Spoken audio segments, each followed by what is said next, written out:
Hello, how are you doing? Going into September, it's going to be quite a busy time at work for me, so I especially appreciate short, impactful books that I can read over the course of a few hours or a day or a weekend. And just recently, I read the excellent book, The Queens of Sarmiento Park by Camila Sosa Villada, translated by Kit Maud. And this is the story of a group of travesti or queens that live together and take in an abandoned baby. And so it follows their stories and also the dramatic events around them taking in this child. And it is such an eye-opening experience, really fascinating and moving, and there are so many gorgeously written lines that are very psychologically insightful. So I really enjoyed this experience, and it has a gorgeous cover, which is always a good thing. And so somewhat fortuitously, I just came across this article, which just came out in Vulture magazine online in the past week, called 23 Wonderful Short Books to Read Now, written by Maris Kreizman, and it's a great selection of books, so I thought it would be fun to go through this list and talk about each of the books, and if I've read them, if I've not read them, any thoughts or short summaries I might give about them in case you're interested in them too, because they seem to be a really great selection and taste, kind of reading taste that I can really vibe with, and they're called books to read now because they are mostly recent books. There are a few books from like the 70s and some from the 90s, but most were written in the past few years or the past decade. And so I have read 7 and a bit of these books. It's always the first thing I do when I go through a list of books that somebody makes, is to see how many I've read. And so most of these I really agree with, though not fully, and I say a bit of them because there's a collection of short stories that I've read some of the short stories, but not all of them yet. And it's a good mixture of both novels and memoirs and collections of short stories, and also books that kind of blur genres that are a bit in between, which is always quite exciting to read about. So I'm going to go through this list, and I'll call this video 24 books to recommend, because I would also highly recommend this book as well as the suggestions on this list from Vulture. Slow Days, Fast Company by Eve Babitz, and this is a collection of essays, or they're somewhere between essays and short stories. Eve Babitz was a contemporary of Joan Didion. She was a journalist and photographer and album cover designer, and she's not so well known today, but I think she's included on this list because her writing has had a bit of a revival recently, and these are pieces which are about life in LA in the 1960s and 1970s, and so really capturing the mood and vibe of that time period. Assembly by Natasha Brown, which is a novel about a young black British woman that works in finance and who has a partner who's a white Englishman, and it follows her professional and personal struggles, and over the course of a long weekend she goes to her partner's family estate for a large gathering, and it gets inside her point of view in such a vivid and arresting way that I just thought this novel was so moving and completely gripped me. The Hearing Trumpet by Leonora Carrington, another author that's had a bit of a revival in recent years, because this was originally published in the 1970s, but in the past few years it's been reprinted both in the US and the UK.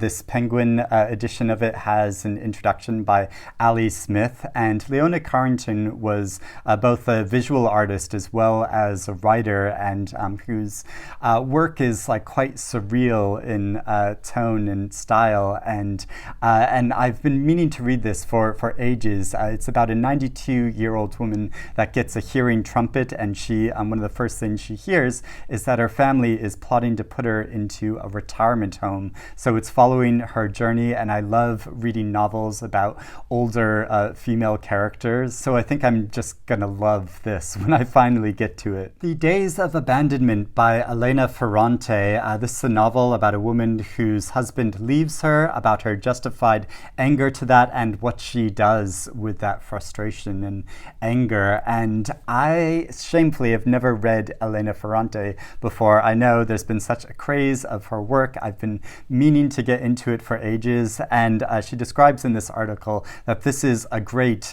introduction to this author's work, and a good sort of test of whether you'll get along with her writing style and subject matter or not. So yeah, this is one I would like to read this autumn, and then hopefully get into the rest of Elena Ferrante's work. The Odd Woman and the City by Vivian Gornick. This is a memoir that I've not come across before, but sounds really interesting. The author describes her experiences walking through New York City and having some chance encounters, some other encounters with long-standing friends, and so she says in this article that it's like touring through New York City yourself and encountering all sorts of different people. The Reluctant Fundamentalist by Mohsin Hamid, a novel about a Muslim man who chases after the American dream, but after 9/11 finds the hatred and aggression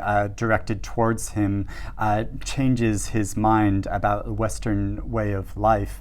And I've not read this novel. I've read his novel Exit West, which I really enjoyed and thought was interesting, but his writing can be a bit more like conceptual than really emotionally involving, though this does sound like a really striking and gripping story. And I've not read his new novel yet, but yeah, I would like to read more of his work. Justine by Forsyth Harmon. This is an illustrated debut fiction which was just published last year and is about a young woman that takes a tedious job working at a checkout just to get closer to the object of her obsession. It's meant to be quite a moving coming-of-age tale, and I've not really heard of this before. I'm not sure if it's been published here in the UK, but I think it's a story I'd really enjoy. When We Cease to Understand the World by Benjamín Labatut, translated by Adrian Nathan West. And I always forget that this book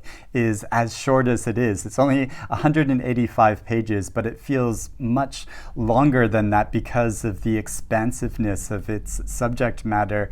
It tells the stories of a number of scientists and mathematicians through time and how their personal experiences sort of intersected with their professional work, and it's about sort of the quest of the progress of humankind, but also the limitations of that. And yeah, it is such a fascinating book that just says so much more than these concise accounts of these people's lives. It blends nonfiction with fiction, so yeah, it's kind of tricksy in that way as well. The Man Who Saw Everything by Deborah Levy, a novel about a man who gets hit by a car on Abbey Road, and after that his sense of time and consciousness become a bit skewed or screwy as we follow him in New York City and Berlin,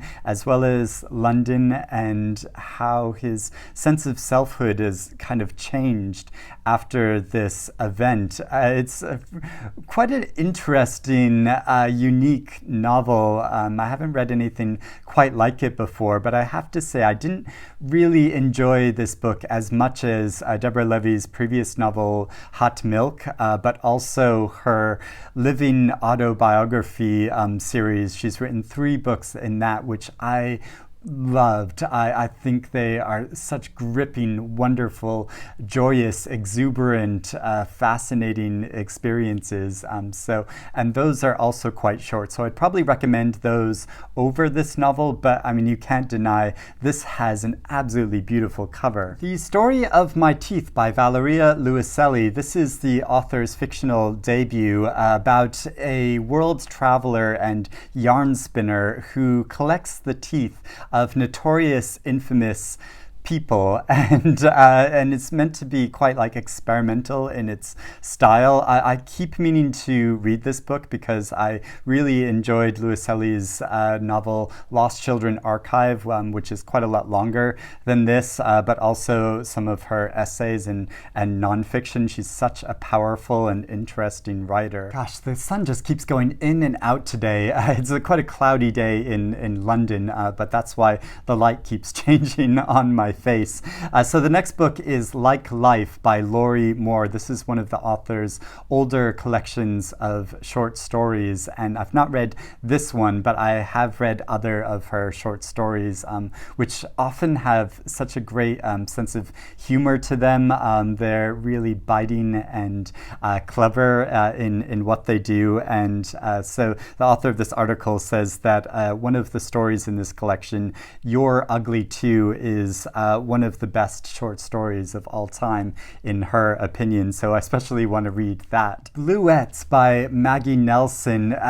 How to describe this book? It's a kind of extended meditation on the color blue, both its history and also its symbolism and meaning, and also the author's connection to it, her desire and passion for this color. That makes it all sound very airy-fairy, but it is such a moving and impactful experience reading this book, and really all of Maggie Nelson's work. I loved this book, especially because I have quite bright blue eyes. People always remark on them, and like throughout my whole life, people have remarked on it. So I felt like a quite strong connection to this color. And I went to see Maggie Nelson speak in London a few years ago, and it was such a wonderful experience actually hearing her talk. Department of Speculation by Jenny Offal, a novel which is about the breakdown of a marriage, which follows it through quite short, impactful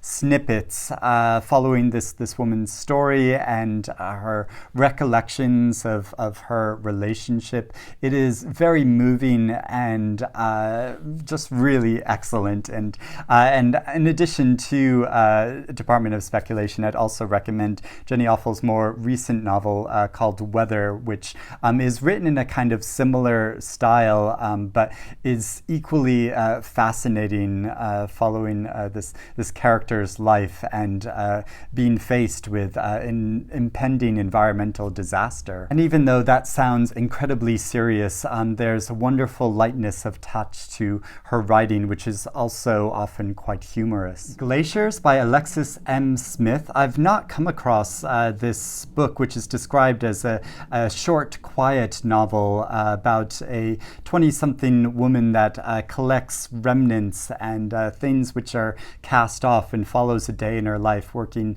in the basement of a library around tattered books. And so it sounds like my perfect kind of book, and I can't wait to read this now. Men Explain Things to Me by Rebecca Solnit, which is a feminist essay about the patriarchy, sexism, misogyny, and how men wrongly assume that they understand certain things, and how they wrongly think that women don't understand certain things, and about the conversations, the disconnect, the tension between men and women. I haven't read Rebecca Solnit before, but I've always meant to. I have a number of her books. She's been sitting on my shelf. I've been meaning to get to them, and yes, I know I should.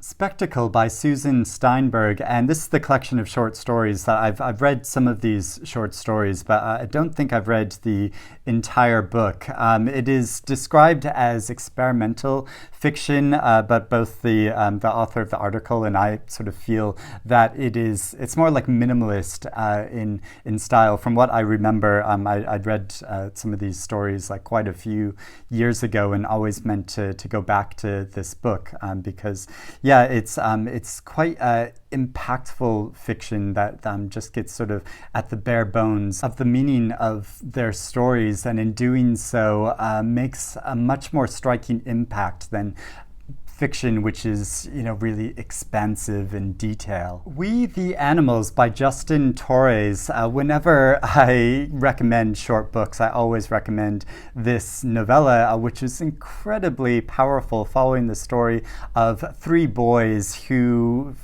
think of themselves as kind of a collective at the very beginning of the book, but then as they get a bit older and have some more experiences, gradually diverge from each other, and it becomes much more about one particular boy's perspective. It's such an incredible coming-of-age tale, and this was published in 2011. I keep waiting and hoping for Justine Torres to publish more fiction or another book. I don't think he has since then, but it's such incredible writing. I saw Justine Torres speak about this in London. He wrote a lovely message in my copy of the book, but also I went to see the film version of this novel a while ago when it came out. I'd highly recommend the movie as well as the book. I mean, I'd say, read the book, as in most cases, read the book first before going to see the movie, but both are really excellent. Territory of Light by Yuko Tsushima, and it's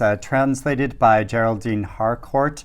It's a novel that follows a year in the life of a woman who's decided to leave her husband with her 3-year-old daughter, and she moves into this apartment which is filled with light and very airy, and in 12 sections it follows the story of the course of a year of her living in this apartment and her relations, her connection or disconnection with her daughter. I actually have read this novel. When I first was looking at this list, I'd forgot that I'd read this when this was reissued a few years ago, though it was first published in 1979. And it's a really striking and interesting story, although the fact that I didn't immediately remember that I read it maybe says something about its sort of long-term impact, but I do remember really enjoying the experience of it. How to Get Into the Twin Palms by Karolina Wacławik. This is a novel from 2012 that I'd not come across before. It's about a Polish immigrant who is making her way in Los Angeles, and she's driven by loneliness and feelings of self-destruction. It's described as quite a moving and funny novel, so I'm interested. Mouth to Mouth by Antoine Wilson. This is a novel that only just came out this year. I remember hearing about it before, but I've not read it yet. In this story, the narrator is in an airport lounge and comes across a man that was a former classmate that they only vaguely remember, and this man starts narrating the story of his life and some very dramatic events, and it's meant to be quite thrilling and suspenseful as the narrator is trying to disentangle what is the truth of this. The author of the article says that this is a book which is quite justifiably compared to Patricia Highsmith. The Passion by Jeanette Winterson. I read this a really long time ago, and I remember hugely enjoying it. It's a historical novel which is set during the Napoleonic Wars. It follows a French soldier and the web-footed daughter of a Venetian boatman, and the story of their connection with each other and their lives, but it's written in a really artful, interesting way. Jeanette Winterson has a very distinct style of writing, which is really exciting and fun. She continues to write really interesting books. Another Brooklyn by Jacqueline Woodson. This novel has been sitting on my shelves since it was first published in 2016. I've still not got gotten to it yet, but I really keep meaning to. So yeah, I should correct that soon. Oh gosh, I can't speak anymore. It's the story of 4 female friends in the 1970s in New York City, and this author is primarily known for writing books of middle grade and young adult fiction, but this is one of her only adult novels. And finally, there is The Wall Creeper by Nell Zink, which is this author's debut novella about a woman from Philadelphia who marries a man and they move to Germany. And there she discovers things about her husband that she hadn't realized before, and it follows their messy relationship. And I've never read Nell Zink before, but I really want to, if for nothing else, to stop entangling her in my mind with the author Kelly Link. I can never remember the difference between Nell Zink and Kelly Link because I've never read either of their books before. But they're both books that they're both authors that I've been told I would really enjoy. So yeah, I know I ought to read this author's work. And in this article, she says that this is an author that you'll probably either love or hate, but this book would be a good introduction to Nell Zink's work. So yeah, it is a book that I do want to get to. So those are all the books on the list. Yeah, let me know if you've read any of these books, if you would recommend them as well, or if you wouldn't recommend them, or if you have other really excellent short books under 200 pages that you absolutely love and would really recommend to somebody that is looking for a short, impactful read. But I hope you're doing well and reading good things, and I'll speak to you again soon. Bye-bye.